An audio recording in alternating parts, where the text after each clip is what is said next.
Полициските службеници претерале со тепањето во Идризово, покажува извештајот на народниот правобранител.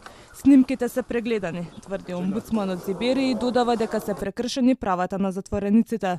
Во смисол на пречекорување на властувањето на припадниците на Министерството за внатрешни работи. Тие се причината поради настанатата состојба или?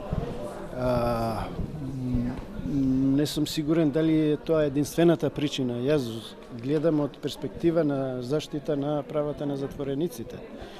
Како е дојдено, зошто е дојдено, дали е добро организирано, треба да дадат одговор, а ние веќе се обративме кон надлежните служби за да добиеме целосна слика за акцијата.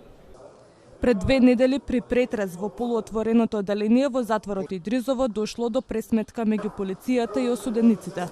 Во претресот биле пронајдени мобилни телефони, ладно оружје и дрога, а во акцијата беа повредени затвореници, но и полициски службеници. Затворот Идризово беше поврзан со повеќе скандали, копањето подземен тунел од затвореници, како и филмското бегство на Беки Мемети.